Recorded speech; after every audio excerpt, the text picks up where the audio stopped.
February the 6th, 2002, Darrell Fox, the current president, they requested that they have a $1 admission fee to be charged at the future city mini basketball games to raise funds for their booster club. Collection and audit procedures recommended by the city treasurer are to be followed, and upon dissolution of the nonprofit organization, all funds are to revert to the city. Well, that did not happen as a result of the investigation of the city attorney, and I think each of you have a copy of that letter.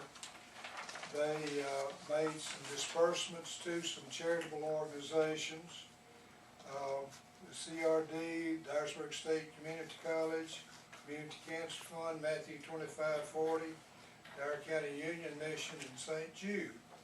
And also, they have made some disbursements to, I think, Shirley Smith. She's a part of the Smith's Financial Services, in the amount of $13,503.53. And the bottom line was, those funds were to be returned to the city. When whenever the fund was, the program was to be dissolved, and when was that? Do you have an official date of that? Let's see. I don't think it initiated, mentioned the actual date. But it is known that Yes. that it has been dissolved. Is that right? Do you have a total of the amount of money collected over the years? See, that's some of the unknowns. I don't know. Do you have any information whether this Smith's Financial Service has a city business license, county business license? I do not. You, Mr. T? No, sir, but we can check that very quickly.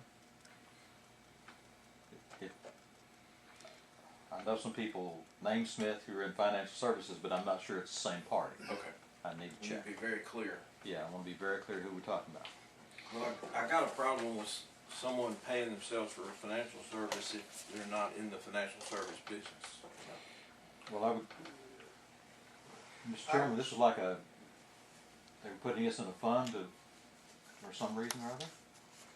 Well, they were going to participate in the erection of a new civic center in that area, if it ever came to that point. But the reason they turned it over to this financial service was as an investment to be used later for that purpose. Is that what they did? Right. We don't I really think, know what they did do with it. Where's the money? Yeah. That's the issue. Well, either way, it wasn't returned to the city, as agreed. Which is what it was supposed to be. Bottom line is, I think we should refer this to the district attorney and let them do their thing on this and see what they can come up with. I concur in that, and I second that motion. Okay. We have a motion by Mr. Cheney and second by Mr. Kirk that this be referred to the District Attorney General. And he had indicated in a conversation I had with him, TBI could be involved. Any further discussion? All those in favor, let it be known by saying aye. Aye. Opposed? No. I'm not Oh, opposing. okay. I'm not voting. Oh, okay. So that motion passed, and we will proceed with turning all the information over to the District Attorney General. It was turned over to this committee for action. Is that correct? Right. Okay. And so the committee now is active. Right. Okay. Thank you. And I'll notify the mayor of this action come Monday morning. Jason, as you're aware, this has been in front of the board for several weeks. It's been investigated by the city attorney, and now the board at their last meeting referred this to the Finance Committee for action. The Finance Committee has met today, and they are recommending through motion and a second that this be turned over to the District Attorney General and the TBI for action.